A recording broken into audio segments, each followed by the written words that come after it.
Hello, students. Welcome back to our political science lecture series.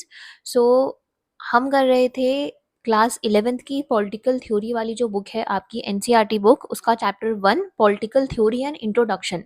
ठीक है, इस chapter के ऑलरेडी 4 पार्ट्स अपलोड हो चुके हैं। ये पार्ट 5 है और जो पहले के पार्ट है उनका सबका लिंक मैंने डिस्क्रिप्शन में डाल दिया है।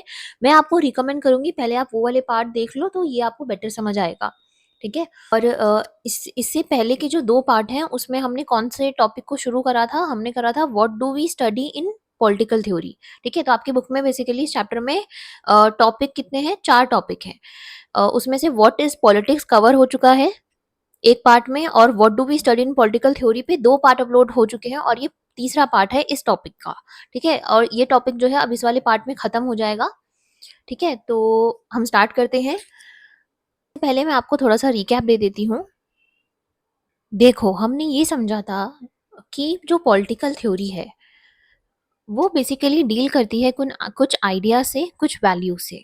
ठीक है, जैसे कि freedom, equality, democracy, justice and rights. ठीक है, और कहीं ना कहीं ये आइडियाज जो हैं ये हमें हेल्प करते हैं ये समझने में कि क्या मीनिंग हो सकता है इन कॉन्सेप्ट्स का, कैसे ये कॉन्सेप्ट जो है हमारी लाइफ में अप्लाई होते हैं। पॉलिटिकल थ्योरी हमें हेल्प करती है इन कॉन्सेप्ट्स को समझने में। ठीक है, और ये रियल लाइफ में कैसे अप्लाई होते हैं इस चीज को भी समझाती है पॉलिटिकल थ्योरी। ठीक है, और कहीं ना कहीं पॉलिटिकल थ्योरी वाली जो बुक है वो हमें इनेबल बनाती है कि कैसे एक कॉन्स्टिट्यूशन और जो सिस्टम ऑफ गवर्नमेंट है उन पे कैसा इन्फ्लुएंस है इन कॉन्सेप्ट्स का, इनका। ठीक है, तो कहीं ना कहीं आइडियाज को समझते हैं बहुत सारे थिंकर्स के थ्रू। ठीक है, Karl Marx, Rousseau, Mahatma Gandhi और बहुत सारे मॉडर्न पॉलिटिकल थिंकर्स भी हैं। ठीक है, तो ये इतना हमने पहले वाले पार्ट में करा था, और अब उसी का एक्सटेंशन हमें यहाँ पे देखना है कि पॉलिटिकल थ्योरी का जो आपने आइडिया समझे कि जस्टिस, लिबर्टी, इक्वालिटी, इन आइडियाज का रेलिवेंस आज क्यों है। ठीक है, हमें ये देखना है कि कहीं न कहीं हम बात तो करते हैं कि जस्टिस एस्टैब्लिश होनी चाहिए, हमारे पास इक्वालिटी होनी चाहिए, हर किसी को इक्वली ट्रीट करो। लेकिन क्या ये सही मायने में इम्प्लीमेंट हो पाया है? क्या पॉलिटिकल थ्योरी में सिर्फ लिख दिया गया है कि ये इन आइडियाज़ के बारे में, इन कॉन्सेप्ट्स की मीनिंग, सिग्निफिकेंस को क्या ये सही में रियल लाइफ में अप्लाई हो रहे हैं? ये मैंने इंट्रो में भी बताया था कि पॉलिटिकल थ्योरी आपको रियल लाइफ एग्जांपल्स के थ्रू बताएगी। ठीक है, और पॉलिटिकल थ्योरीज में जो आइडियाज हैं, लिबर्टी, इक्वालिटी, जस्टिस, इनका रेलेवेंस आज कैसे है, इसका एग्जांपल इन्होंने इंडिया का लेके समझाया है आपकी बुक में कि इंडिया जो है वो भले ही एक डेमोक्रेटिक कंट्री है, एक फ्री और इंडिपेंडेंट कंट्री है, लेकिन अभी भी इंडिया में जो है फ्रीडम, इक्वालिटी, डेमोक्रेसी के इश्यूज जो है वो अराइज होते हैं डिफरेंट डिफरेंट सोशल लाइफ में। फॉर एग्जाम्पल आप इंडियन डेमोक्रेसी का लेके चलो कि India as a democratic country, India में डेमोक्रेसी स्टैब्लिश हो चुकी थी इंडिपेंडेंस के तुरंत बाद। तो इंडिया में डेमोक्रेटिक सिस्टम, पॉलिटिकल राइट्स के थ्रू वेरियस अचीवमेंट्स देखी गई हैं। मतलब कि इंडिया एक डेमोक्रेटिक कंट्री है, और उसके प्रॉज क्या है, प्रॉज मतलब उसके एडवांटेज क्या है कि यहाँ पे लोगों के पास पॉलिटिकल राइट्स है और एक वेल स्टैब्लिश डेमोक्रेटिक सिस्टम जो है बना हुआ है। ठीक है, पॉलिटिकल राइट्स एडवांटेज कैसे है? मतलब कि लोगों के पास राइट टू वोट है। ठीक है, जैसे कि यहाँ पे इंडिया में क्या वर्क करता है, यूनिवर्सल अडल्ट सफरेज की सर्टेन एज अटेन करने के बाद हर इंडियन सिटीजन जो है वो वोटिंग राइट्स के लिए एलिजिबल हो जाता है। ठीक है, और दूसरा क्या, और ये सबको इक्वल मिल रखी है, ये पॉलिटिकल राइट जो है ना, राइट टू वोट, ये सबके पास इक्वल है। ऐसा नहीं है कि कोई किसी की कास्ट ये है या कोई किसी का ये रिलीजन है, या फिर किसी भी बेसिस पे जो है डिस्क्रिमिनेशन नहीं करा जाता जब भी पॉलिटिकल राइट्स अलाउ करी जाती हैं इंडिया में। ठीक है, और डेमोक्रेटिक सिस्टम है, मतलब कि हम जो है अपने लीडर्स को इलेक्ट कर सकते हैं। ये कॉन्स्टिट्यूशन हमें पावर देता है। ठीक है, और कहीं ना कहीं पावर जो है वो एक के हाथ में जो है वो कन्फाइन नहीं रही। ठीक है, लेकिन क्या ये जो राइट्स हैं ये इनफ है? कहीं ना कोई डिसएडवांटेज भी है। ठीक है, जैसे आपकी बुक में एक पॉइंट लिखा हुआ है, equality may exist in the political sphere in the form of equal rights, it may not exist to the same extent in the economic और सोशल स्पेयर्स। मतलब कि हो सकता है हम कहें कि पॉलिटिकल स्पेयर में लोगों के पास इक्वल पॉलिटिकल राइट्स हैं, लेकिन इकोनॉमिक और सोशल स्पेयर में नहीं है। एग्जाम्पल, इंडियन डेमोक्रेसी की जो डिसएडवांटेज है वो है इकोनॉमिक इनइक्वालिटी और सोशल इनइक्वालिटी। इकोनॉमिक इनइक्वालिटी और सोशल इनइक्वालिटी का एग्जाम्पल समझो। देखो, मान लो एक पर्सन है, उसके उसके पास वोट करने का तो अधिकार है, मतलब कि उसके पास वोटिंग राइट है, लेकिन उसको सोसाइटी के लेवल पे कास्ट के बेसिस पे डिस्क्रिमिनेशन फेस करना पड़ रहा है। समझे? सोशल इक्वालिटी हम क्या कह रहे हैं कि सोसाइटी में मेंबर्स के द्वारा उसको डिस्क्रिमिनेशन फेस करना पड़ रहा है, चाहे वो रिलीजन के बेसिस पे हो, चाहे कास्ट के बेसिस पे हो, चाहे अलग अपनी एथनिसिटी, अपनी आइडेंटिटी के बेसिस पे हो। ठीक है, चाहे कलर के बेसिस पे हो। ऑल्दो कास्ट का ज़्यादा एविडेंट होता है, कलर वगैरह का इतना इंडिया में नहीं होता है। तो आपने क्या देखा कि भले ही आपने एक स्पेयर में सबको राइट्स दे दी, पॉलिटिकल राइट्स, लेकिन एक स्पेयर में अभी भी लोगों को राइट्स नहीं मिली है, इक्वल राइट्स नहीं मिली है, सोशल इनइक्वालिटी है। इकोनॉमिक इनइक्वालिटी में देखो, जैसे कि कुछ लोग हैं सोसाइटी में, वो प्रिविलेज सेक्शन में आते हैं, वो चाहे तो अच्छे से अच्छी एजुकेशन अचीव कर सकते हैं, अच्छी से अच्छी फैसिलिटीज अचीव कर सकते हैं, वहीं लेकिन कुछ लोग जो है डिप्राइव रह चुके हैं, उनके पास बेसिक नेसेसिटीज भी नहीं है। ठीक है, आप देखोगे इतने सारे शेल्टर्स बने रहते हैं, ठीक है, लोगों के पास खाने के लिए नहीं होता, कपड़े नहीं है, बेसिक नेसेसिटी भी नहीं है उनके पास, और किसी के पास बहुत है। तो ये एक इकोनॉमिक इनक्वालिटी हुई ना, कि एक ही देश में रह के कुछ लोगों के पास इतना पैसा हो जा रहा है, कुछ लोगों के पास बिल्कुल ही नहीं है, कि उनके पास बिल्कुल ही बेसिक नेसेसिटी भी नहीं फुलफिल कर पा रहे हैं वो लोग अपनी, है ना? कई बार तो, और कई तो ऐसे पेरेंट्स हैं जो कि अफोर्ड भी नहीं कर पा रहे हैं कि अपने बच्चों को स्कूल भेज सकें। तो ये इनइक्वालिटी कैसे आई? आपने एक तरफ पॉलिटिकल राइट्स दे दी, लेकिन इन इनइक्वालिटी को भी तो हटाना ज़रूरी है ना, तभी तो सही मायने में एक human development, economic development ensure हो पाएगा। वही चीज़ लिखी हुई है कि इंडियन डेमोक्रेसी में प्रोस तो हैं, एडवांटेज है पॉलिटिकल राइट्स डेमोक्रेटिक सिस्टम को लेके, लेकिन डिसएडवांटेज है कि economic inequality, social inequality, discrimination, caste के इश्यूज और पॉवर्टी का इम्पैक्ट देखने को मिलता है अभी भी पूरी तरीके से पॉवर्टी एलिमिनेट नहीं हो पाई है। ऑल्दो सरकार बहुत सारे प्रोग्राम्स को लेके आ रही है, रातों रात नहीं हट जाएगा कुछ भी नहीं, लेकिन ये एक डिसएडवांटेज भी है। ठीक है, अब देखो यहाँ पे क्या कह रहा है, ये इसी कॉन्सेप्ट को और इन डेप्थ समझाया गया है आपकी बुक में, ऑल्दो वो पैराग्राफ में है, बट मैंने उसको फ्लो चार्ट में इसलिए कहा है कि आपको बेटर समझ आ जाए। ये जो इनइक्वालिटी वाला कॉन्सेप्ट है उसको समझा गया है कि unequal access to resources unveiling the depth of disparity, मतलब कि जो डिस्पैरिटी है कि रिच और पुअर के बीच में जो एक गैप है, उसको कहीं ना कहीं इस आइसबर्ग के डायग्राम के थ्रू मैंने आपको समझाया है कि ऊपर से तो दिख रहा है कि लैक ऑफ बेसिक नेसेसिटीज है, मतलब लोगों के पास lack of shelter, food, clean water, hygiene, ये सब का लाक है। ठीक है, आप देखोगे इन डेप्थ हमें क्या देखने को मिलता है कि लिमिटेड एक्सेस है एजुकेशन को लेके। ठीक है, जॉब स्केर्सिटी है, लोगों के पास जॉब नहीं है, तो उनके पास इनकम नहीं आ पाएगी, इनकम नहीं आ पाएगी तो वो वैसे ही जो रिसोर्सेज अवेलेबल है उनके पास, वो उनको एक्सेस नहीं कर पाएंगे। ठीक है, फ्रीडम भी रिस्ट्रिक्टेड है। फ्रीडम और इक्वालिटी का मतलब सिर्फ ये नहीं होता कि आप सिर्फ वोटिंग राइट दे दो, आपको उनके लिए सोसाइटी के लेवल पे, इकोनॉमिक लेवल पे भी फ्रीडम इंश्योर करना पड़ेगा। तो आप पहले इन डेप्थ वाली, पहले आप इन सब चीजों को सॉल्व करोगे, तभी आपका ये वाली चीज जो है यहाँ पे इम्पैक्ट देखने को मिलेगा कि ये जो है लोगों के पास जो लैक ऑफ बेसिक नेसेसिटीज है उसका लेवल कम हो रहा है, अब लोगों के पास अच्छी फैसिलिटीज अवेलेबल हैं। समझ आया?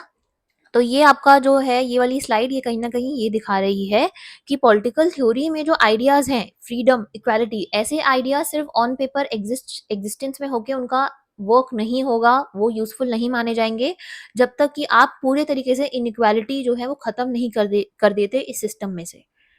ठीक है, नेक्स्ट क्या कह रहा है वो, तो देखो फ्रीडम जो है वो हमारे कॉन्स्टिट्यूशन के थ्रू हमें गारंटीड है। आप लोग कमेंट सेक्शन में बताएंगे कि राइट टू फ्रीडम जो है वो कॉन्स्टिट्यूशन में कौन से आर्टिकल से डील करता है। ठीक है, इंडियन कॉन्स्टिट्यूशन एक्ट वर्क का जो चैप्टर 2 है उसमें हम इसके बारे में पढ़ चुके हैं बहुत अच्छे से, इनके आर्टिकल्स के बारे में भी, और वन बाय वन जो भी प्रोविजन है राइट टू फ्रीडम के अंदर, वो तो जिन्होंने देखा होगा उनको बहुत अच्छे से पता होगा। आप लोग कमेंट सेक्शन में फटाफट बता दीजिए, तब तक हम इसको समझते हैं कि फ्रीडम का मीनिंग जो है वो इवॉल्व होता है।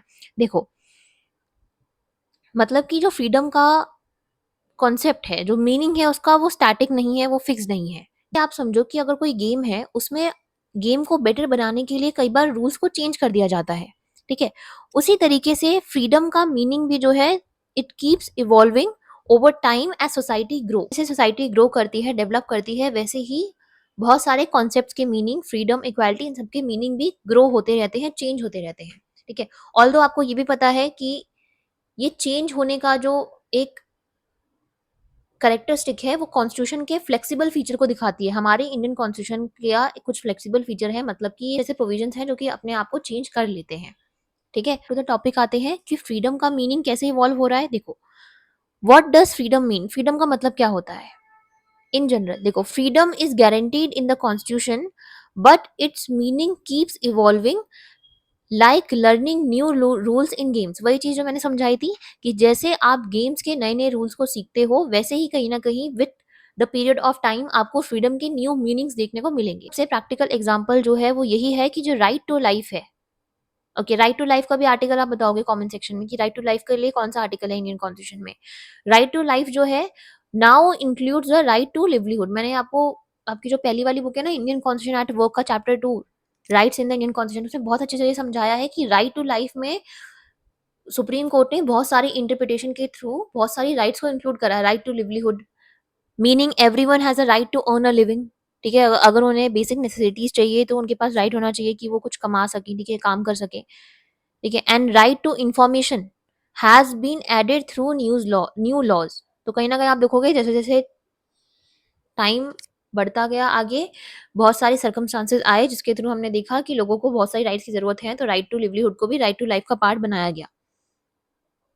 ठीक है, जो राइट टू इन्फॉर्मेशन है उसने कहीं ना कहीं सिटीजन को ये इंश्योर करा कि वो गवर्नमेंट को अकाउंटेबल कर सकते हैं। अगर उनको चाहिए कि गवर्नमेंट जो है उनको किसी चीज के बारे में इन्फॉर्मेशन दे, तो वो डिमांड कर सकते हैं उस इन्फॉर्मेशन के बारे में। कहीं ना कहीं ये शो करता है कि freedom is not just about doing what we want, but it also about getting new rights that empower us. ठीक है, फ्रीडम जो है सिर्फ इस बारे में नहीं है कि हम लोग क्या करते हम कि हमें क्या चाहिए, हम क्या करना चाहते हैं, हमें फ्रीडम दो, हमें लिबर्टी दो, हम क्या करना चाहते हैं। इसके अलावा फ्रीडम इस चीज के बारे में भी है कि ये हमें एम्पावर करता है कि हम न्यू राइट्स को डिमांड कर सके। ठीक है, तो what does the meaning of freedom, why does the meaning of freedom change? Because society evolve leading to new interpretation and challenges. क्योंकि सोसाइटी जो है वो इवॉल्व होती है जिसकी वजह से न्यू चैलेंजेस जो है आते हैं, और कहीं ना कहीं आपको जो एक स्टैटिक डेफिनेशन है उससे दूर जाके आपको सोसाइटी के नीड्स के हिसाब से डेफिनेशंस को कॉन्सेप्ट्स में थोड़ा कंट्रीब्यूशन करना पड़ता है। ठीक है, अब देखो कि new dimensions and threat to freedom, मतलब कि जो हमारा वर्ल्ड है that keeps changing and we may discover new dimensions of freedom. ठीक है, हम हमारा वर्ल्ड जो है वो कॉन्टिन्यूसली चेंज होता जा रहा है, सिचुएशन चेंज होती जा रही हैं, कहीं ना कहीं हमें न्यू डायमेंशन जो है फ्रीडम की देखने को मिल रही है। ठीक है, बहुत लोग इंडिविजुअल फ्रीडम की बात करते हैं, बहुत लोग सोसाइटल फ्रीडम की बात करते हैं। ठीक है, बट कहीं ना कहीं न्यू थ्रेट्स भी देखने को मिल रहे हैं फ्रीडम में, वही हमें अभी समझना है। ठीक है, सबसे पहले न्यू डायमेंशन में आपको पहले प्रॉज समझने हैं, जिसमें पहला पॉइंट है एक्टिविस्ट एम्पावरमेंट।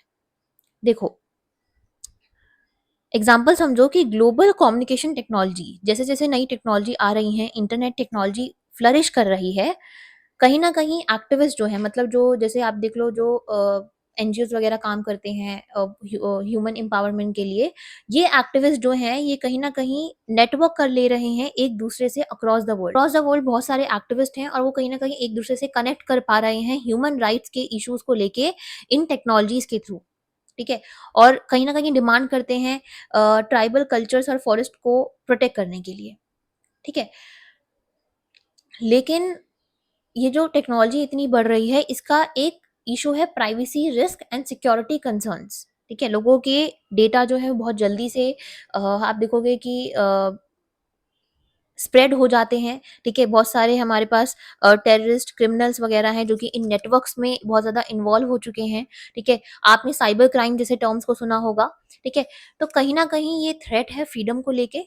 ठीक है, और इसमें एक और पॉइंट है प्रॉज में कि इकोनॉमिक ग्रोथ, मतलब कि ग्लोबल मार्केट जो है ग्लोबलाइजेशन के थ्रू इतना ज़्यादा इंटीग्रेट कर चुकी है कि लोगों के पास फ्रीडम है अपने बिजनेसेस को, नए बिजनेस को शुरू करने की, इनोवेट करने की, अपॉर्चुनिटीज को एक्सप्लोर करने की। लेकिन अगेन उनके पास प्राइवेसी रिस्क भी है, सिक्योरिटी कंसर्न्स भी है।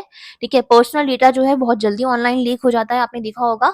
और कहीं ना कहीं हमेशा जो है ये डाउट बना रहता है कि कौन हमारा डेटा अगर हम डालेंगे तो कौन किसके पास कंट्रोल होगा, कौन रेगुलेट करेगा। तो बहुत सारे जो सिटीजन्स थे कहीं न कहीं जिनको गवर्नमेंट का रेगुलेशन कम चाहिए था, अब उनको ज़्यादा चाहिए कि गवर्नमेंट जो है कहीं न कहीं नेसेसरी स्टेप ले इन प्राइवेसी रिस्क सिक्योरिटी कंसर्न से डील करने के लिए। ठीक है, तो हमने बस इस स्लाइड में, ठीक है, ये समझ आया कि हाँ, तो हमने इस स्लाइड में समझा कि फ्रीडम का मीनिंग जो है वो बहुत ज़्यादा इवॉल्व हो रहा है। अच्छा, टॉपिक से डिस्कनेक्ट मत होना, टॉपिक था what do we study in political theory. Political theory में हम क्या स्टडी करते हैं? पॉलिटिकल थ्योरी में हमने देखा कि फ्रीडम का मीनिंग जो है वो इवॉल्व होता आया है क्योंकि सर्कमस्टांसेस चेंज होते हैं, और ग्लोबली भी सर्कमस्टांसेस चेंज हो रहे हैं, इसलिए नई डायमेंशंस और थ्रेड जो है वो फ्रीडम के निकल के आ रहे हैं, जिसको रेगुलेट करना बहुत ज़्यादा इंपॉर्टेंट है। ठीक है, नेक्स्ट क्या बोल रहा है ये? लास्ट स्लाइड है ये आपके इस टॉपिक की। New questions on freedom, freedom को लेके नए क्वेश्चंस अराइज हो रहे हैं। जब फ्रीडम का नेचर इतना ज्यादा इवॉल्व हो रहा है, इसकी डायमेंशंस इतने आ रहे हैं, मीनिंग्स इतने आ रहे हैं, तो नए नए क्वेश्चंस भी अराइज होते हैं। जैसे कि पहला क्वेश्चन कि how much freedom should internet users have. देखो, हम सबके पास इंटरनेट होता है डेली यूज करने के लिए, ठीक है, स्टडी करने के लिए, एंटरटेनमेंट पर्पस के लिए, सोशलाइज करने के लिए। पर क्या इस पे भी लिमिटेशंस होनी चाहिए? क्योंकि आप देखोगे ना, कई बार लोग जो है कुछ भी पोस्ट कर देते हैं, चाहे वो किसी की सेंटिमेंट्स को हार्म करे, ठीक है, बहुत ज्यादा रिलीजियस बिलीफ के अगेंस्ट कुछ ऐसा डाल देंगे, फॉल्स हार्मफुल चीजें डाल देंगे। तो क्या इस पे लिमिटेशंस होनी चाहिए? क्या गवर्नमेंट को सामने आके इन पे रेगुलेशंस लगानी चाहिए? ठीक है, तो कहीं ना कहीं जो फ्रीडम वर्सेस रेगुलेशन की जो डिबेट है, इन्हीं डिबेट को पॉलिटिकल थ्योरी जो है वो हमें क्रिटिकली थिंक करने पे मजबूर करती है। ठीक है, सेकंड क्वेश्चन क्या है, शुड अनसॉलिसिटेड ईमेल्स और ऑनलाइन एडवर्टीजमेंट बी अलाउड। मतलब कि आपने देखा होगा कि बहुत सारे रैंडम ईमेल्स जो हैं वो आते रहते हैं, ठीक है, और जिसके लिए आपने कभी साइन अप भी नहीं करा है, ठीक है, तो इसको इसी को हम अनसॉलिसिटेड मैसेजेस कह रहे हैं, अनसॉलिसिटेड ईमेल्स कह रहे हैं, ठीक है। तो कई बार लोग कहते हैं कि ये मार्केटिंग के पर्पस के लिए है, ठीक है, बिजनेस फ्रीडम का पार्ट है, ठीक है।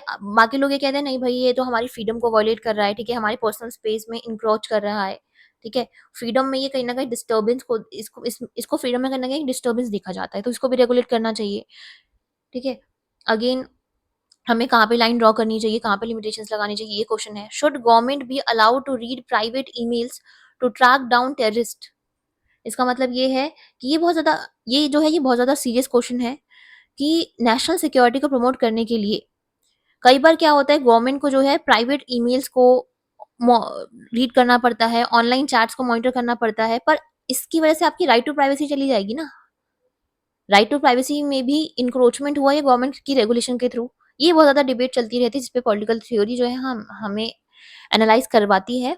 How much regulation is justified, कितनी रेगुलेशन जो है जस्टिफाइड है, अगेन वही क्वेश्चन है, ठीक है, कि रेगुलेशन के नाम पे आप लोगों की राइट टू प्राइवेसी को भी वायलेट नहीं कर सकते, ये बैलेंस बनाना जरूरी है।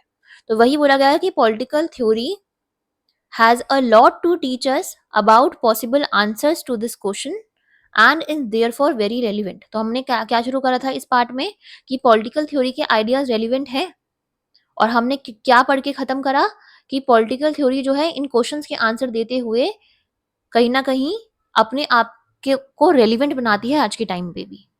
ठीक है, तो यहाँ से हमारा ये टॉपिक खत्म होता है, what do we study in political theory. ये टॉपिक हमने शुरू करा था, what do we study in political theory, ये हमारा खत्म होता है। और आप लोग इस एक बार देख लीजिए, इसको गो थ्रू हो जाइए इससे सारे पार्ट से, तो आपको अच्छे से समझ आएगा।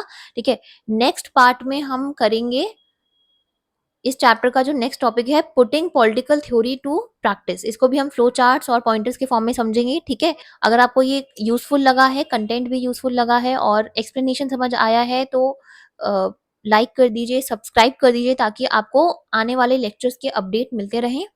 ठीक है, और टेलीग्राम चैनल को भी ज्वाइन कर लीजिएगा, वहाँ पे नोट्स अवेलेबल हो जाएंगे। ठीक है, ओके।